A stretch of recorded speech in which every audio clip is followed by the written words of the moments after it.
दोस्तों, आपको पता है इस प्लस साइन का क्या मतलब होता है? हाँ, आपने ज़रूर इसे हॉस्पिटल या मेडिकल सेंटर में देखा होगा।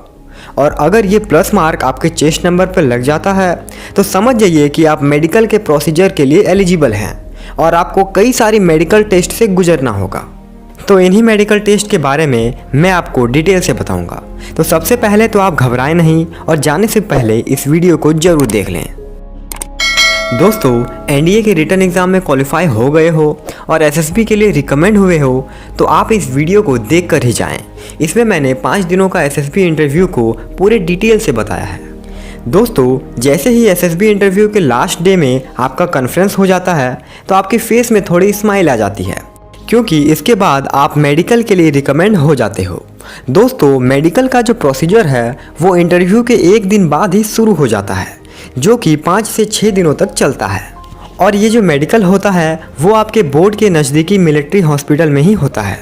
जैसे कि यदि आपका इंटरव्यू इलाहाबाद बोर्ड में हुआ है तो मेडिकल भी मिलिट्री हॉस्पिटल इलाहाबाद में ही होगा। और मेडिकल का रिपोर्टिंग टाइम सुबह 7:30 बजे होता है, जबकि दोपहर 2:30 बजे तक छोड़ दिया जाता है पर डे।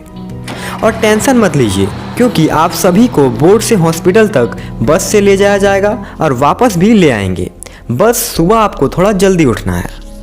दोस्तों, मेडिकल के फर्स्ट डे में जाने से पहले आपको क्लीनलीनेस पे ध्यान रखना है, यानी अपने आप को साफ़ सुथरा बना के जाना है।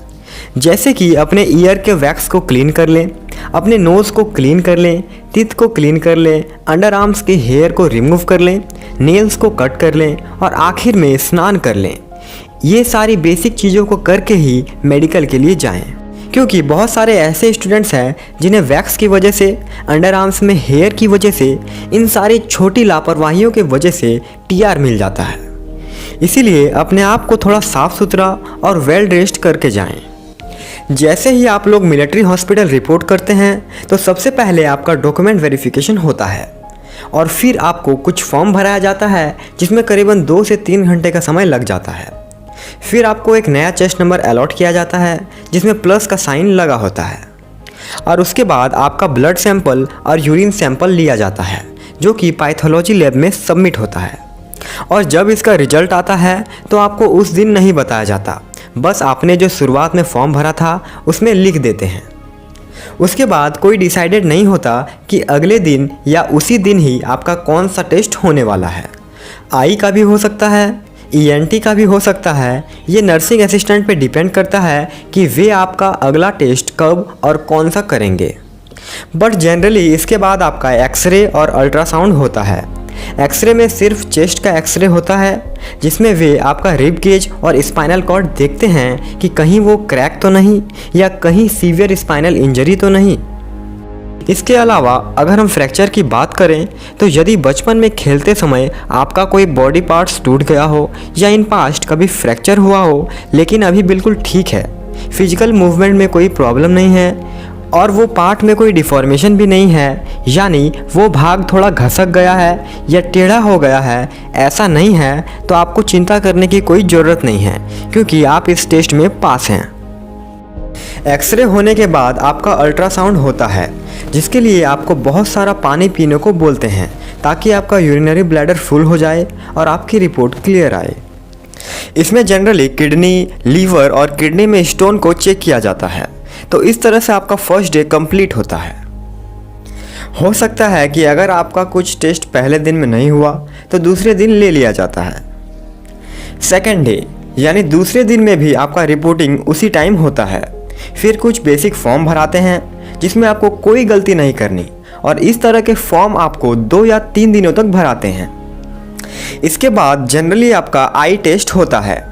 आई टेस्ट के लिए आपको आई ओपीडी में ले जाया जाता है और वहां आपके आई के विज़न और पावर को चेक किया जाता है मशीन के थ्रू। आई का विज़न आर्मी, नेवी और एयरफोर्स के लिए सेम होता है। आपका एक आँख का विज़न 6/6 होना चाहिए और दूसरी आँख का विज़न 6/9 हो सकता है।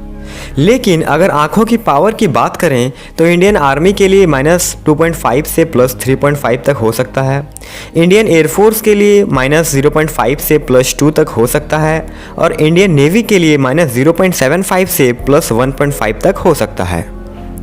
देखिए, अगर आपका चश्मा लगा है और पावर इन्हीं के बीच में है तो आपको कोई रिजेक्शन नहीं मिलेगा। आई का विज़न और पावर चेक करने के बाद डॉक्टर्स आपको अलग अलग डिजिट्स पढ़वाते हैं और फिर आपको एक आंख क्लोज करके पढ़वाते हैं। इसके बाद आपका कलर ब्लाइंडनेस टेस्ट होता है। इसमें देखा जाता है कि आप कलर को डिफ्रेंशिएट कर पा रहे हैं या नहीं। इसके लिए आपको एक रूम में लाइट्स ऑफ करके 5 से 10 मिनट के लिए छोड़ देते हैं। फिर लाइट्स को ऑन करके आपके सामने कुछ कलर शीट रख देते हैं और आपको पहचानना होता है कि ये कौन सा कलर का है। या फिर आपको कुछ इस तरह की शीट्स दिखाई जाती है जिसमें अल्फ़ाबेट्स, डिजिट्स और कुछ सिंपल शेप बनी हुई होती है। आपको बस पढ़ना है और बताना है कि इसमें कौन सी अल्फ़ाबेट लिखी हुई है, कौन सा डिजिट लिखा हुआ है और कौन सा शेप बना हुआ है। इस तरह से आपकी कलर ब्लाइंडनेस की टेस्ट करवाई जाती है। इस टेस्ट को करने के बाद आपको एक डायलेटिंग आई ड्रॉप दिया जाता है कुछ और टेस्ट करने के लिए, जैसे कि आपकी आंखों में कैटरैक्ट या प्यूपिल में कोई स्पॉट तो नहीं। इसके बाद अगर टाइम बचता है तो आपका ENT टेस्ट उसी दिन ले लिया जाता है, अदरवाइज नेक्स्ट डे होता है। थर्ड डे यानी तीसरे दिन आपका जनरली ENT टेस्ट होता है, यानी ear, nose and throat test. इसके लिए आपको ENT डिपार्टमेंट में ले जाया जाता है, जहां एक ऑटोस्कोप नाम के मशीन से आपके दोनों कानों को चेक किया जाता है।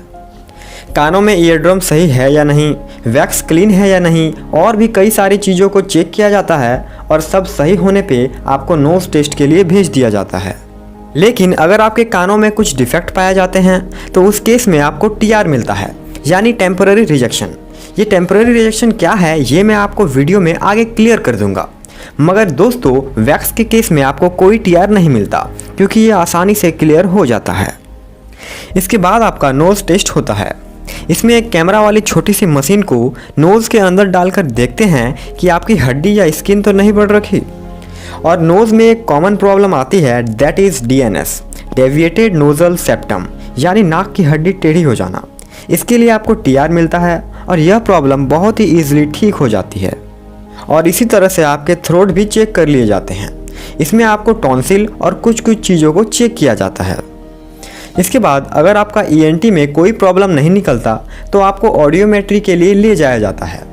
ऑडियोमेट्री की बात करें तो ये 2 टाइप की होती है, एक होती है एयरफोर्स के लिए और एक होती है आर्मी के लिए। एयरफोर्स वाली ऑडियोमेट्री में आपको एक बड़ी सी हेडफोन पहनाई जाती है और इसके साउंड को आइडेंटिफाई करना होता है, जबकि आर्मी वाली ऑडियोमेट्री में आपके एक कान में कार्डबोर्ड रखा जाता है और पेन से रब करते हैं। उसी समय पीछे से एक डॉक्टर कुछ शब्द या नंबर बोलते हैं जिसे सुनकर आपको बोलना होता है।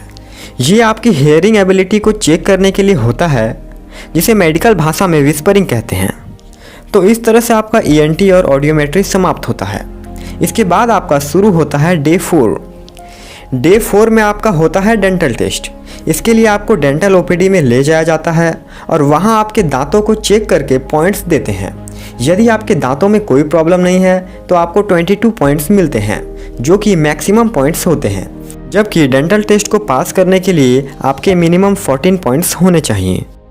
इस टेस्ट में आपका पायरिया, क्रॉसबिट, कहीं दांत ज़्यादा ख़राब तो नहीं और नंबर ऑफ़ टीथ कितनी हैं, ये सारी चीज़ें देखी जाती है और इस हिसाब से आपको पॉइंट्स मिलते हैं। जनरली डेंटल टेस्ट बहुत ईजी होता है और मोस्ट ऑफ द केसेस में कोई रिजेक्शन नहीं मिलता। इसके बाद जो नेक्स्ट टेस्ट होता है वो है मेडिसिन, जिसे मेडिसिनल टेस्ट कहते हैं। इसमें आपका height, weight, chest and chest expansion को चेक किया जाता है। बात करें मेल कैंडिडेट्स की तो जनरली आर्मी में जाने के लिए मिनिमम हाइट 157 सेंटीमीटर होनी चाहिए, नेवी में जाने के लिए भी 157 सेंटीमीटर होनी चाहिए और एयरफोर्स में फ्लाइंग ब्रांच के लिए मिनिमम हाइट 163 सेंटीमीटर होनी चाहिए, जबकि ग्राउंड ड्यूटी के लिए मिनिमम हाइट 157.5 सेंटीमीटर होनी चाहिए।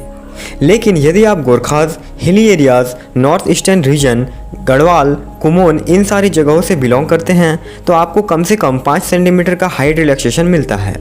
यानी आर्मी के लिए मिनिमम हाइट 152 सेंटीमीटर, नेवी के लिए भी मिनिमम हाइट 152 सेंटीमीटर और एयरफोर्स के लिए मिनिमम हाइट 152.5 सेंटीमीटर होनी चाहिए। लेकिन यदि आप लक्षद्वीप से बिलोंग करते हैं तो नेवी और एयरफोर्स में ही सिर्फ हाइट रिलैक्सेशन मिलता है। नेवी के लिए मिनिमम हाइट 155 सेंटीमीटर और एयरफोर्स के लिए मिनिमम हाइट 155.5 सेंटीमीटर। और दोस्तों यदि आपकी एज 18 वर्ष से कम है तो आपको हाइट में 1 या 2 सेंटीमीटर का रिलैक्सेशन मिलता है, क्योंकि आप इस समय ग्रोइंग एज में होते हो। दोस्तों आपके स्क्रीन में मेल कैंडिडेट्स का हाइट और वेट का चार्ट दिख रहा होगा कि आखिर कितने हाइट में कितना वेट होना चाहिए। इसमें आपका 5 kg कम या अधिक होने से कोई फ़र्क नहीं पड़ता, लेकिन ओवरवेट या अंडरवेट होने से आपको टीआर मिल सकता है। बात करें चेस्ट एक्सपेंशन की तो कम से कम 5 सेंटीमीटर एक्सपेंड होना चाहिए और एक्सपेंड होकर आपका चेस्ट 81 सेंटीमीटर होना चाहिए। अब बात करें फीमेल कैंडिडेट्स की फिजिकल स्टैंडर्ड के बारे में तो आर्मी में जाने के लिए गर्ल्स की मिनिमम हाइट 152 सेंटीमीटर होनी चाहिए, नेवी में जाने के लिए भी मिनिमम हाइट 152 सेंटीमीटर होनी चाहिए और एयरफोर्स के फ्लाइंग ब्रांच में जाने के लिए मिनिमम हाइट 163 सेंटीमीटर होनी चाहिए, जबकि ग्राउंड ड्यूटी के लिए मिनिमम हाइट 152 सेंटीमीटर होनी चाहिए। इसमें भी कुछ रिलैक्सेशन है। यदि आप Gorkhas, hilly areas, north eastern region, Garhwal, Kumaon इन सारी एरिया से बिलोंग करते हो तो आपको 5 सेंटीमीटर का हाइट रिलैक्सेशन मिलता है। और भी कई सारे रीजन्स हैं जहां अलग अलग रिलैक्सेशन मिलता है, आप स्क्रीन पे देख सकते हैं। इसके अलावा यदि फीमेल कैंडिडेट्स की एज 18 वर्ष से कम है तो इन्हें हाइट में 2 सेंटीमीटर का रिलैक्सेशन मिलेगा, क्योंकि इस समय ये ग्रोइंग एज में होते हैं। दोस्तों आपके स्क्रीन पे फीमेल कैंडिडेट्स की हाइट और वेट चार्ट दिख रहा होगा, आप स्क्रीनशॉट ले सकते हैं।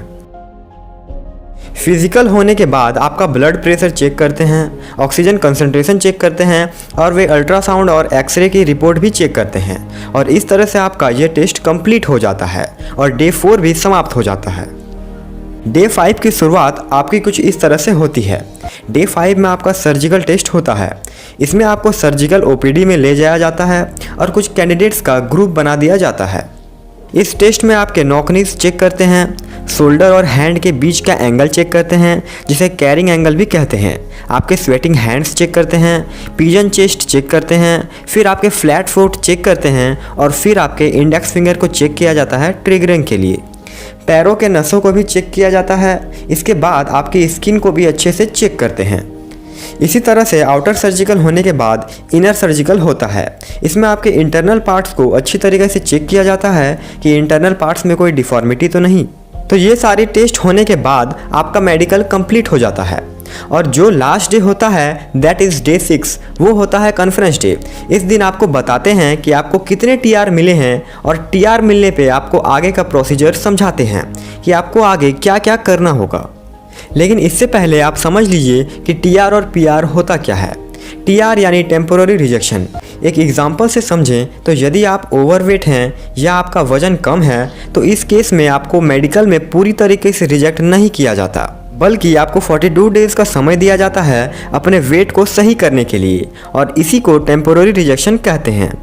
एक दूसरा एग्जाम्पल लें तो यदि आपका कैरिंग एंगल अधिक है या हाथों में पसीना अधिक आता है तो इन केसेस में आपको पूरी तरह से मेडिकल में रिजेक्शन मिल जाता है और इसे ही परमानेंट रिजेक्शन कहते हैं। दोस्तों अगर आपको जानना है कि किस केस में टेम्पोररी रिजेक्शन और किस केस में परमानेंट रिजेक्शन मिलता है तो मुझे कमेंट कर ज़रूर बताएं ताकि मैं इस टॉपिक पे एक वीडियो बना दूं। अब बात करें कॉन्फ्रेंस डे में टीआर मिलने से आपको आगे का प्रोसीजर क्या क्या करना होगा, तो आपको एमआरओ का फॉर्म भरवाते हैं जिसमें आपको भरना पड़ता है कि आपको किस चीज़ के लिए टीआर मिला है और इसी फॉर्म में आपको सेलेक्ट करना होता है कि आप आगे कौन से अपील मेडिकल बोर्ड के लिए डिपोर्ट करेंगे, क्योंकि बहुत सारे अपील मेडिकल बोर्ड हैं जहां टीआर के लिए अपील किया जाता है। और अगर आप अपील मेडिकल बोर्ड में भी अनफिट होते हैं तो आप रिव्यू मेडिकल बोर्ड के लिए अप्लाई कर सकते हैं और अगर इसमें भी अनफिट होते हैं तो आपको रिजेक्ट कर दिया जाएगा और इसके बाद आप किसी भी तरीके से मेरिट लिस्ट में नहीं आ सकते। तो इस तरह से आपका कॉन्फ्रेंस समाप्त होता है और मेडिकल भी कंप्लीट हो जाता है।